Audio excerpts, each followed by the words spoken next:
Good morning students. तो मुझे पूरी उम्मीद है आप सभी ने इस वीडियो का पार्ट 1 अच्छे से देख लिया होगा और सभी क्वेश्चंस को अच्छे से समझ लिया होगा। तो जहां हमने वीडियो का पार्ट 1 एंड किया था, उसके आगे के क्वेश्चंस हम डिस्कस करेंगे इस वीडियो में, जो कि है वीडियो का पार्ट 2। तो चलिए करते हैं स्टार्ट।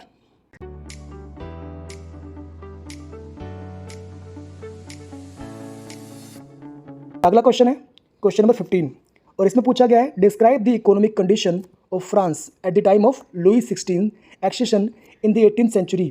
और ये बोल रहा है कि 3 पॉइंट्स में इसका आंसर आपने देना है। तो इसने पूछा है कि लुई 16 ने जब राजगद्दी संभाली 18th सेंचुरी में, तो फ्रांस की इकोनॉमिक कंडीशन कैसी थी। चलिए देखते हैं स्टेप बाय स्टेप।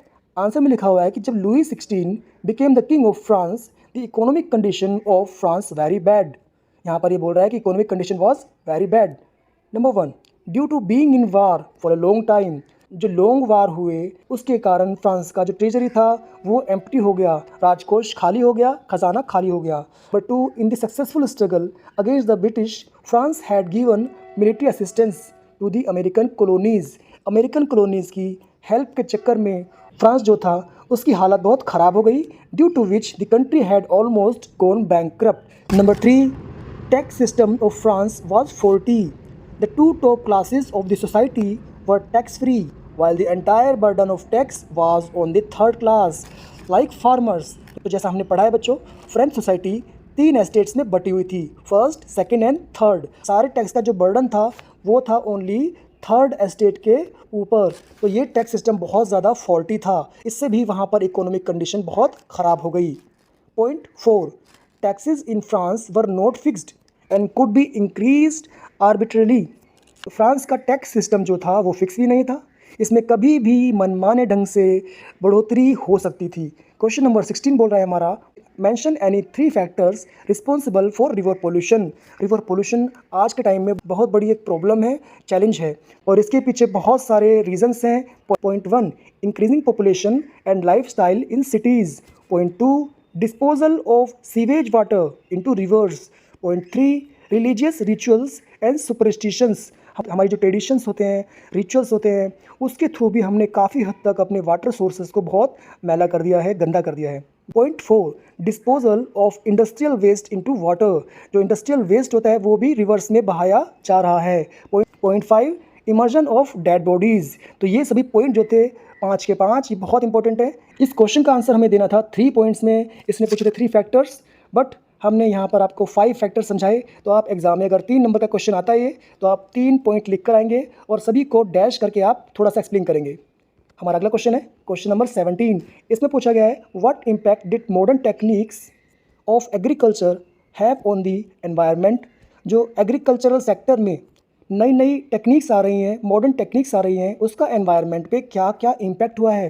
तो इसका आंसर होगा कि मॉडर्न जो टेक्निक्स हैं, जो मॉडर्न मेथड्स हैं, उसने बहुत ज़्यादा एनवायरनमेंट पर नेगेटिव इम्पैक्ट डाला है। जैसे पॉइंट 1, सोइल इरोजन हुआ है। पॉइंट 2, वाटर पोल्यूशन बहुत ज़्यादा हो गया है। Point 3, green house gas emissions. Point 4, use of pesticides. Point 5, loss of biodiversity. तो ये कुछ मेजर पॉइंट्स थे जिससे हम समझ सकते हैं कि एग्रीकल्चर सेक्टर में नई नई मॉडर्न टेक्निक्स आने के बाद इसका एनवायरनमेंट पे कितना नेगेटिव असर हुआ है। क्वेश्चन नंबर 18 है हमारा, investment in education and resources are essential for the development of human resources, justify the statement with examples. ये बोलता है कि एजुकेशन में और रिसोर्सेज में अगर इन्वेस्ट किया जाए तो ये फ्यूचर में डेवलपमेंट के लिए, ह्यूमन रिसोर्स डेवलपमेंट के लिए बहुत ज़्यादा इंपॉर्टेंट है। नो डाउट कि ये बहुत ज़्यादा इंपॉर्टेंट है। चलिए देखते हैं इसका आंसर क्या। आंसर में बोलता है कि education helps in human capital formation in the following ways, कि कैसे एजुकेशन जो है ह्यूमन कैपिटल फॉर्मेशन में हेल्प करती है। Number 1, investment in education human resources leads to the formation of human capital. Number 2, due to the higher productivity of more educated or better trained individuals, one can earn more income, thus contributing to human capital formation. Number 3, investment in human resources through education and medical care can give a higher rate of return in the future. Number 4, development of the health sector can prove useful for the economy. Number 5, the healthier the people are, the more they work and the more they produce and earn. Number 6, as the saying goes, health is wealth, A healthy person's capacity to work increase and he becomes more productive and therefore earns more. तो यहाँ लिखा हुआ है कि कैसे education जो है ना केवल ह्यूमन कैपिटल फॉर्मेशन करती है बल्कि इससे जो हमारी कंट्री में प्रोडक्शन है वो भी इंक्रीज़ होता है। साथ ही साथ अगर मेडिकल केयर एजुकेशन पे काम किया जाता है तो इससे हमारी जो कंट्री की इकोनॉमी है वो भी ग्रो करती है। इसके अलावा जो पीपल है वो ज़्यादा काम कर सकते हैं, ज़्यादा कैपेबल तरीके से काम कर सकते हैं और ज़्यादा अर्न कर सकते हैं। नंबर 19 बोलता है what restrictions were imposed on cattle herders by the colonial government. जो कॉलोनियल गवर्नमेंट थी उसने जो कैटल हर्डर्स थे उन पर क्या क्या रिस्ट्रिक्शंस लगाए, तो देखते हैं इसका answer. The restrictions imposed on the pastoralists by the colonial government were the nomadic tribes were only allowed to live in designated villages। जो nomadic tribes थे, खाना बदोश जनजातियाँ थी, उन्हें एक हिस्से में बांट दिया गया, उनको एक विलेज तक लिमिटेड कर दिया गया कि वो उससे आगे नहीं जा सकते और उनको जो फॉरेस्ट थे वहाँ पर उनके जाने पर तरह तरह के रिस्ट्रिक्शंस लगा दिए गए। They were not allowed to move around freely and had to seek permission before going out. अब वो बिल्कुल नॉर्मल वे में फ्रीली नहीं घूम सकते थे, अगर उनको फॉरेस्ट एरिया में जाना होता तो उनको परमिशन लेनी पड़ती थी। They were constantly being monitored by the local village police. जो विलेज पुलिस लगाई गई वो लगातार उनको मॉनिटर करती थी। If the group disobeyed the rules of the colonial government they would face harassment and punishment। अगर वो रूल को तोड़ते थे तो उनके साथ हरासमेंट और पनिशमेंट होता था। The pastoralists were also not allowed to visit markets in the white areas. Black and white के बीच बहुत ज़्यादा डिस्क्रिमिनेशन था। हमने पढ़ा भी इस बारे में कि अपार्थाइड सिस्टम से कैसे black people and white people के लिए डिफरेंट जो राइट्स थे वो बनाए गए, सिस्टम बनाया गया। तो जो वाइट पीपल्स की कॉलोनी होती थी, जो मार्केट होते थे, उसमें इन लोगों का जो पेस्टलिस्ट थे उनका जाना अलाउड नहीं था। They were also prohibited from participating in trading activities, और वो ट्रेडिंग एक्टिविटीज़ में भी पार्ट नहीं ले सकते थे। क्वेश्चन नंबर 20 बोलता है the ideas that emerged from the French revolution influence the world. कि फ्रेंच रिवॉल्यूशन ने कैसे वर्ल्ड को इन्फ्लुएंस किया। तो ये हमने पढ़ा भी हुआ है चैप्टर फ्रेंच रिवॉल्यूशन में कि कैसे फ्रेंच रिवॉल्यूशन ने डिफरेंट कॉन्टिनेंट को, डिफरेंट कंट्रीज़ को कैसे इंस्पायर किया और इसके कई सारे आइडियाज़ जो थे वो दुनिया भर में स्प्रेड हुए थे। तो आंसर है इसका French revolution spread many messages in the world, some of which are number 1 ideas of equality, liberty and fraternity were adopted।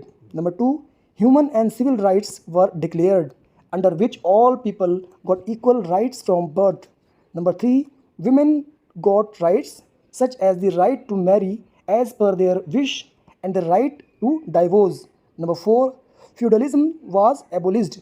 Number 5 an atmosphere was created against monarchy and absolutism in European countries as well as Asian countries। Number 6 absolute monarchy began to decline and new republics and liberal democracies were formed। Number 7 revolutionary ideas spread। Number 8 nationalism arose. तो ये सारे impact जो थे वो दुनिया भर पर पड़े आफ्टर फ्रेंच रिवॉल्यूशन। अगर हम कहें कि फ्रेंच रिवॉल्यूशन ने दुनिया भर के देशों में अलग अलग रिवॉल्यूशनरी एक्टिविटीज़ को मोटिवेट किया, इंकरेज किया, तो ये गलत नहीं होगा। मेनली जो फ्रेंच रिवॉल्यूशन ने उसने दुनिया भर के देशों को कई सारे आइडियाज़ दिए जिनमें से मेजर थे इक्वलिटी, लिबर्टी, फ्रेटर्निटी और सोसाइटी में लोगों के राइट्स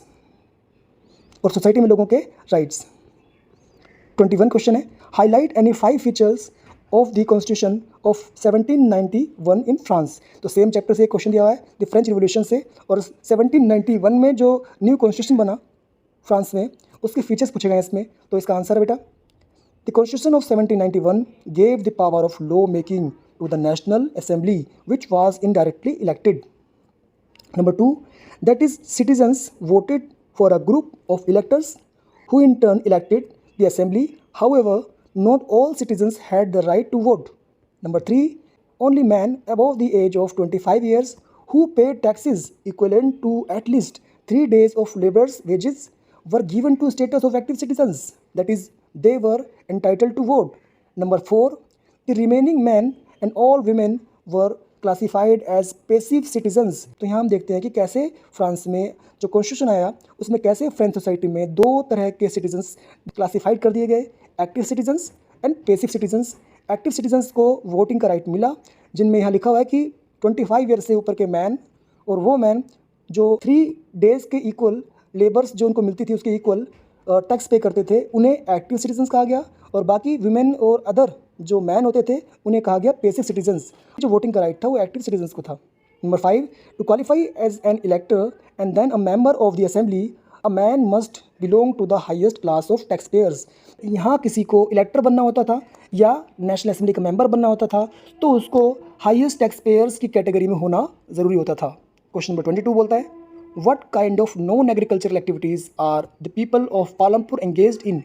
तो हमने ये चैप्टर पढ़ा हुआ है कि पालमपुर में लोग दो तरह की एक्टिविटीज़ करते थे, एक एग्रीकल्चरल एक्टिविटीज़ और दूसरी नॉन एग्रीकल्चरल एक्टिविटीज़। तो यहाँ इसने सीधा क्वेश्चन पूछा है कि नॉन एग्रीकल्चरल एक्टिविटीज़ जो पालमपुर में लोग करते थे उनको आप बताइए। तो इसका आंसर है नंबर 1, डेयरी। वहाँ पर कई लोग डेयरी फार्मिंग में इन्वॉल्व थे जो एक नॉन कल्चरल एक्टिविटी है। नंबर 2, स्मॉल स्केल मैन्युफैक्चरिंग, वहाँ छोटे पैमाने पर मैन्युफैक्चरिंग होती थी जगह जगह। नंबर 3, शॉपकीपिंग, कुछ लोग दुकानदार भी थे। नंबर 4, ट्रांसपोर्ट, कुछ लोग टांगा, बस, जीप, ट्रैक्टर, ट्रक वगैरह चलाते थे। नंबर 5, हैंडीक्राफ्ट्स, और कुछ लोग वहाँ पर हैंडमेड चीज़ें बनाते थे और उनको बेचते थे। तो ये सारी एक्टिविटीज़ जो है ये नॉन एग्रीकल्चरल एक्टिविटीज़ थी जो पालमपुर विलेज के लोग किया करते थे। नंबर 23 में पूछा गया, green revolution has adversely affected the environment, justify the statement.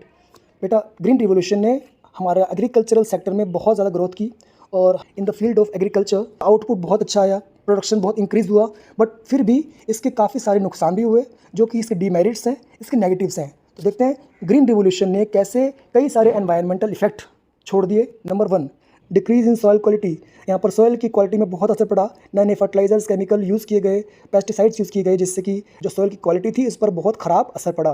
Number 2, water problem, green revolution में वाटर का बहुत ज़्यादा यूज़ हुआ इरीगेशन में, तो इससे क्या हुआ कि वाटर लेवल जो है वो काफ़ी डाउन हो गया। Number 3, decrease in air and water quality, green revolution में केमिकल्स का बहुत यूज़ हुआ, नए नए प्रकार के सीड्स यूज़ हुए, तो इससे क्या हुआ, जो एयर क्वालिटी थी और जो वाटर क्वालिटी थी वो काफ़ी डिस्ट्रॉय हुई।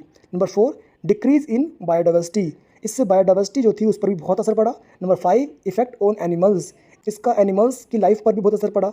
केमिकल्स जिनका यूज़ होता था कई बार उसको एनिमल्स खा जाते थे जिससे उनकी हेल्थ पर बहुत असर पड़ता था। तो इससे टोटली अगर देखा जाए तो एनिमल्स की लाइफ पर भी बहुत असर पड़ा। Point 6, pollution due to burning of crop residues, तो इससे पोल्यूशन भी बहुत ज़्यादा बढ़ गया। स्पेशली जो क्रॉप का बचा कुचा हिस्सा होता था उसको जलाने से जो एयर पोल्यूशन है, जो एनवायरमेंटल पोल्यूशन है, उसमें बहुत ज़्यादा इंक्रीज़ हुआ। ये हमारे कुछ पॉइंट थे, हमने पढ़ा और समझा कि ग्रीन रिवोल्यूशन का हमारे एनवायरनमेंट पर कैसे नेगेटिव इम्पैक्ट हुआ। हमारा नेक्स्ट क्वेश्चन है क्वेश्चन नंबर 24 और ये बोलता है, describe the characteristics of the northern plains of India. तो नदर्न प्लेन जो है पूरा का पूरा एल्यूवल से बना हुआ है और ये बहुत ज़्यादा फर्टाइल लैंड है। चलिए देखते हैं एक बार। This plain is made up of alluvial soil, this fertile plain has been formed the deposition of alluvium in a huge basin on the foothills of the Himalayas over millions of years। तो जो हिमालय की reverse होती हैं जब ये ऊपर से गिरती है तो ये अपने साथ बहुत सारा जो कंकर पत्थर है, जो रेत है, वो साथ में लेकर चलती है, और जब ये प्लेन हिस्से में आती है तो ये सारा का सारा रेत जो है, वो कंकर पत्थर, जो मलबा है जिसको बोलते हैं डिपॉजिट्स, ये सारा वहाँ फैला देती है। तो नदर्न प्लेन जो है वो हिमालयन रिवर्स के द्वारा लाए गए डिपॉजिट से ही बना है, तैयार हुआ है। और this plain is spread over 7 lakh square kilometre. This plain is 2400 kilometre long and 240 to 320 kilometre wide.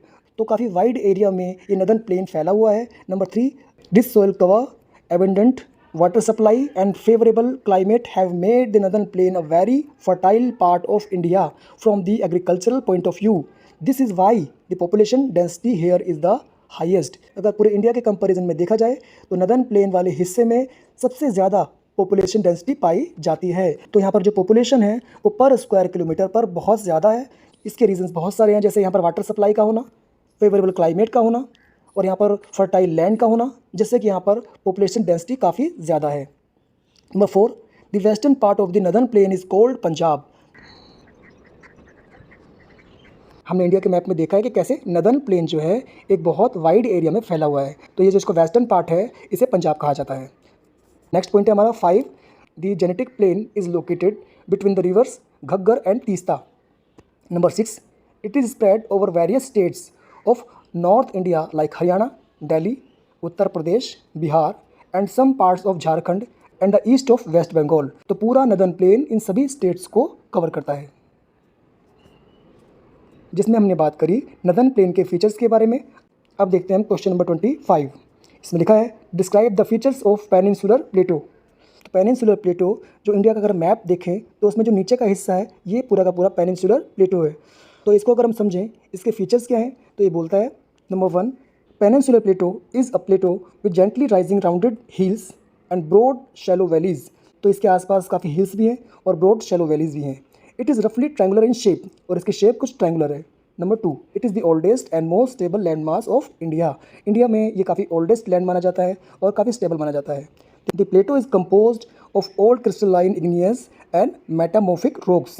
Number 3, peninsular plateau has 2 broad divisions, central highlands and Deccan plateau. तो इसके 2 पार्ट हैं, एक central highlands and second one is Deccan plateau. Fourth का feature है, it is a triangular land mass with a broad base in the north and becomes thinner towards the south. तो इसकी अगर shape देखी जाए कुछ इस तरह से है, ऊपर से वाइड है और नीचे जाते आते इसकी शेप कुछ इस तरह से है, और नीचे आते आते थिनर हो जाता है। नेक्स्ट पॉइंट है point 5, it is formed due to the lava flows, hence most of its part is composed of rocks of volcanic origin. Number 6, Deccan plateau is bounded by western Ghats in the west and eastern Ghats in the east. Western Ghat and eastern Ghat. इसका next point है point number 7, the black soil region of the Deccan plateau is known as Deccan trap. तो डेक्कन प्लेटो का काफ़ी हिस्सा जो है वो black soil से बना हुआ है। तो बेटा हमने इसके 7 फीचर्स पढ़ लिए, लेकिन अगर ये क्वेश्चन आता है 5 मार्क्स का तो हमें इसके 5 फीचर्स ही लिखने हैं अच्छे से एक्सप्लेन करते हुए, तभी हमें इसके पूरे मार्क्स मिल सकेंगे। तो ये थे हमारे सभी इंपॉर्टेंट क्वेश्चंस, और आप अगर पेपर में क्वेश्चन आते हैं तो अच्छे से इसको अटैम्प्ट कर पाएंगे। और मैं ट्राई करूँगा कि एक मैप रिलेटेड वीडियो भी अपलोड करूँ, साथ ही शॉर्ट क्वेश्चंस और MCQ की वीडियो भी अपलोड करूँ। अगर वीडियो पसंद आई है तो अपने दोस्तों को शेयर करें, जिससे कि वो बच्चे भी अच्छा स्कोर कर पाएँ और अपनी तैयारी अच्छे से कर सकें। तो मिलते हैं आपसे अगली वीडियो में, तब तक के लिए आप सभी अपना बहुत बहुत ध्यान रखें। Thank you.